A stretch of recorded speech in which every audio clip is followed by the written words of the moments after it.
processo civil, ainda falando da comunicação dos atos. Edital. Artigo 56.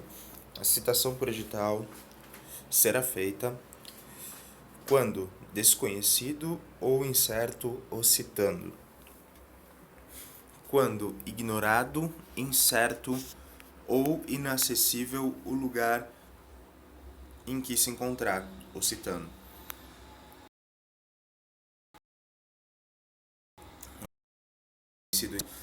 Quando ignorado, incerto ou inacessível o lugar em que se encontrar o citando, e nos casos expressos em lei. Considera-se inacessível para efeito de citação por edital o país que recusar o cumprimento de carta rogatória. Então, o país que carta rogatória é considerado também onde se encontra o réu. No lugar de ser inacessível, o lugar em que se encontrar o réu, a notícia de sua citação será divulgada também pelo rádio, se na comarca houver emissora de radiodifusão. O réu será considerado em local ignorado ou incerto, se infrutível, inclusive mediante requisição pelo juiz de informações sobre seu endereço nos cadastros de órgãos públicos ou de concessionária de serviços públicos, tá? Então, é assim que ele vai ser considerado em local ignorado ou incerto, tá?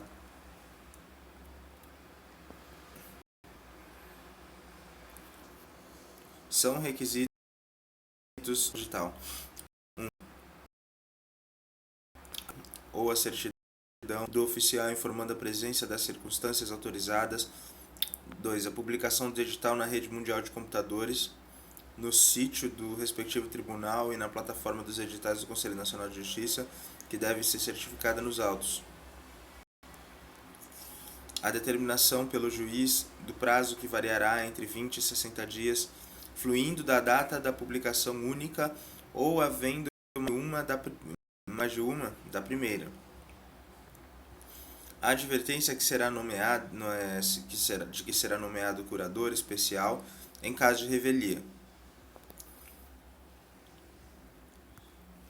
O juiz poderá determinar a publicação do edital ao local de ampla circulação ou por outros meios, considerando as peculiaridades da comarca, da seção ou da subseção judiciárias.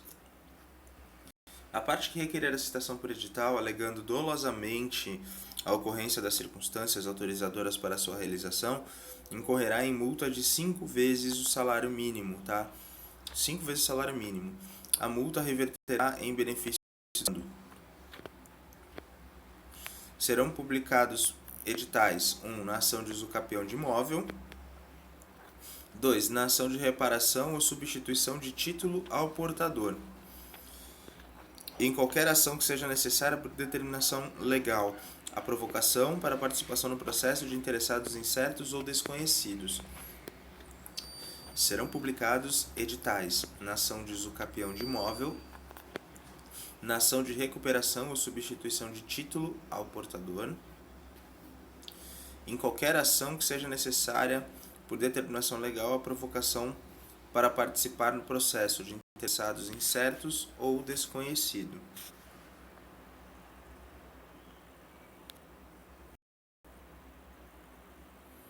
Das cartas. São precatória e rogatória. Os requisitos das cartas. Indicação do juiz de origem e de cumprimento do ato. O inteiro teor da petição do despacho judicial e do instrumento do mandato conferido ao advogado. Menção do ato processual que lhe constitui objeto. O encerramento com a assinatura do juiz. O juiz mandará trasladar para a carta quaisquer outras peças, bem como instruí-la com mapa, desenho ou gráfico, sempre que esses documentos devam ser examinados na diligência, pelas partes, pelos peritos ou pelas testemunhas. Quando o objeto da carta for exame pericial sobre o documento, este será remetido em original, ficando nos autos reprodução fotográfica. Tá? Então, quando o objeto da carta for exame pericial, é o original que vai, tá? Ficando nos autos reprodução fotográfica. A carta arbitral atenderá no que couber aos requisitos a que se refere o caput e será instruída com a convenção de arbitragem e com as provas da nomeação do árbitro e de sua aceitação da função. Então, no que couber, a carta arbitral vai ter esses mesmos requisitos, tá? E será instruída com a convenção de arbitragem. Vai ter uma convenção de arbitragem e com as provas da nomeação do árbitro e de sua aceitação da função. O árbitro foi nomeado, tudo assinadinho direitinho e tal, e a aceitação dele. Tá? Em todas as cartas, o juiz fixará o prazo para complicações e a natureza da diligência. As partes deverão ser intimadas pelo juiz da expedição da carta. Expediu a carta, intima a parte. Expedida a carta, as partes acompanharão o cumprimento da diligência perante o juízo destinatário, ao qual compete a praticão. A parte a que interessar o cumprimento da diligência cooperará para que o prazo a que se refere o caput seja cumprido. Mais uma vez, o princípio da cooperação, né? A carta tem caráter itinerante, podendo antes ou depois de lhe ser ordenado o cumprimento, ser encaminhada a juízo diverso do que dela consta, a fim de se praticar o ato. Né? Mandou para tal comarca, só que não era a carta, só que não era lá, outro não era mais lá, mas mora em outra. Para que se o juiz já sabe disso, o que recebeu a carta, para que vai retornar, mandar de volta a carta para o juiz que enviou, né, para o juízo deprecante, né?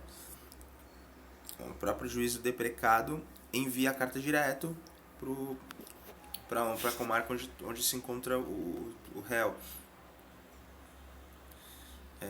a fim de que seja cumprida, né? A carta tem caráter itinerante.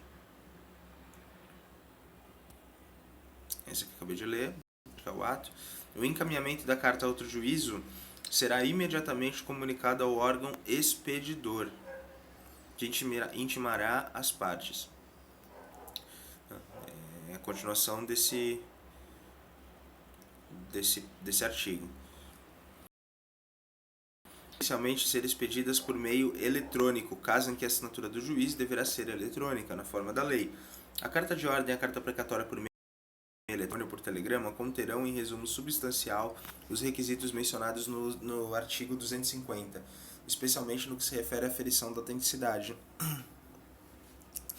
O secretário do tribunal, o escrivão, chefe da secretaria do juízo deprecante, transmitirá por telefone a carta de ordem ou a carta precatória a juízo em que houver de se cumprir o ato, por intermédio do escrivão do primeiro ofício da primeira vara, se houver na comarca mais de um ofício, ou de uma vara, observando-se quantos requisitos disposto no artigo 264. Tá? No 264, ele vai dizer que a carta de ordem e a carta precatória por meio eletrônico, por telefone ou por telegrama, conterão os mesmos requisitos do artigo 250. Tá? O escrivão ou chefe da secretaria, no mesmo dia ou no dia útil imediato, telefonará ou enviará mensagem eletrônica ao secretário do tribunal, ao escrivão ou ao chefe de secretaria do juízo deprecante, lendo-lhe os termos da carta e solicitando-lhe que os confirme. Então vai ter confirmação. Sendo confirmada, o escrivão ou chefe da secretaria submeterá a carta a despacho. Serão praticados de ofício os atos requisitados por meio eletrônico e de telegrama, devendo a parte debitar contudo na secretaria do tribunal ou no cartório do juízo deprecante a importância correspondente às despesas que serão feitas no juízo em que houver praticar o ato, tem que depositar o dinheiro. No juiz deprecante, tá? Não daqui. O juiz recusará cumprimento a carta precatória ou arbitral, devolvendo-a com decisão motivada quando a carta não estiver revestida dos requisitos legais, óbvio, quando faltar ao juiz competência em razão da matéria ou da hierarquia, mandou para o juiz trabalhista algo que é de competência civil. Quando o juiz tiver dado dúvida acerca de sua autenticidade, se a carta é autêntica ou não. No caso de incompetência em razão da matéria ou da hierarquia, o juiz deprecado, conforme ato a ser praticado, poderá remeter a carta ao juiz ou ao tribunal competente. Cumprida a carta, será devolvida ao juiz de origem no prazo de 10 dias, independentemente de traslado, paga as custas pela parte. Tem 10 dias para a carta ser.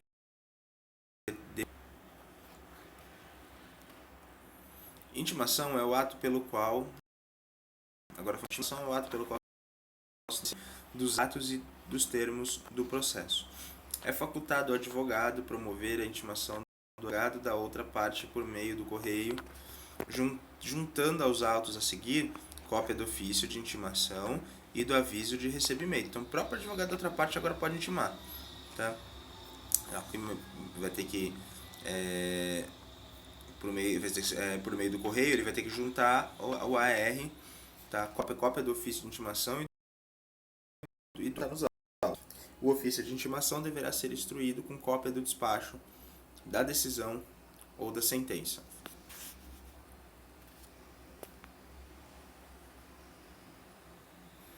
A intimação da União, dos Estados e dos municípios, respectivas e fundações de direito público será realizada perante o órgão da advocacia pública responsável por sua representação judicial.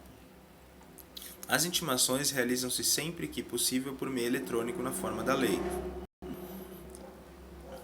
Aplica-se ao Ministério Público, à Defensoria Pública e à Advocacia Pública, o disposto no artigo 246. O juiz determinará de ofício as intimações em processos pendentes, salvo disposição em contrário.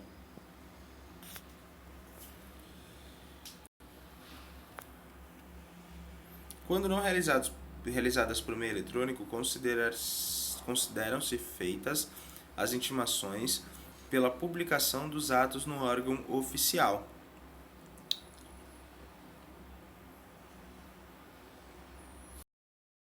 Então, requerer que, na intimação a ele dirigida, figure a propriedade que pertença, desde que devidamente registrada na Ordem dos Advogados do Brasil. Sob pena de nulidade, é indispensável que da publicação e de seus advogados, com respectivo número de inscrição na Ordem dos Advogados do Brasil, ou, se assim requerido, da Sociedade de Advogados. A grafia dos nomes das partes não deve conter abreviaturas. A grafia dos nomes dos advogados deve corresponder ao nome completo e ser a mesma que constar da procuração que estiver registrada na Ordem dos Advogados do Brasil. Constando dos autos pedido expresso para que as comunicações dos atos processuais sejam feitas em nome dos advogados indicados, o seu desatendimento implicará nulidade. Tem que fazer dessa maneira.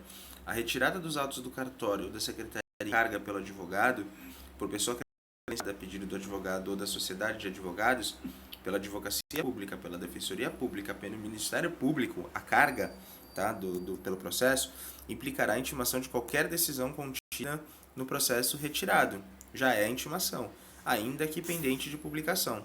Tá bom? Mesmo que não tenha sido publicada a intimação ainda, se ele leu, já foi intimado.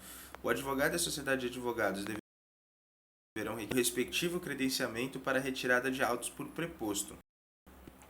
A parte arguirá a nulidade da intimação em capítulo próprio praticar,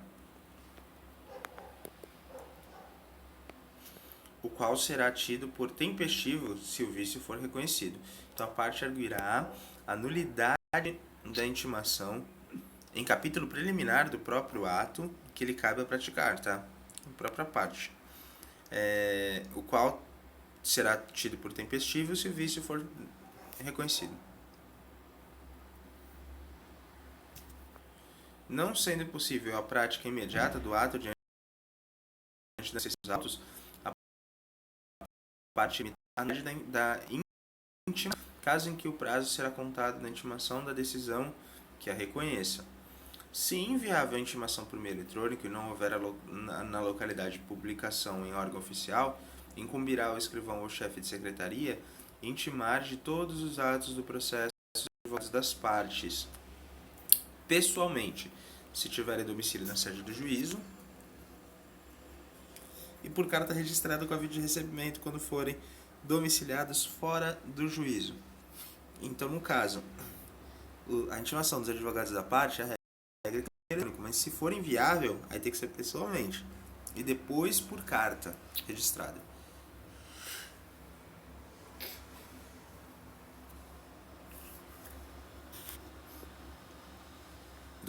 Não dispondo da lei de outro modo, as intimações serão feitas às partes, aos seus representantes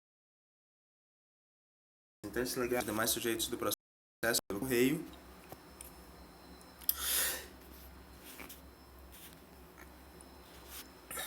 ou se presentes em cartório, diretamente pelo escrivão ou chefe de secretaria. Presumem-se válidas as intimações dirigidas ao endereço constante dos autos, ainda que não recebidas pessoalmente pelo interessado. Se a modificação temporária ou definitiva não tiver sido devidamente comunicada ao juízo, fluindo os prazos a partir da juntada aos autos do comprovante de entrega da correspondência no primitivo endereço, tá? Se mudou e não avisou, o AR vai ser juntado com a data lá com que foi entregue a correspondência no primeiro endereço. A intimação será feita por oficial de justiça quando frustrada a realização por meio eletrônico ou pelo correio. A certidão de intimação deverá conter a indicação do lugar, a descrição do possível número de seu documento de identidade e o órgão que expediu, a declaração de entrega de contrafé, a nota de ciente ou a certidão de que o interessado não a apôs no mandado.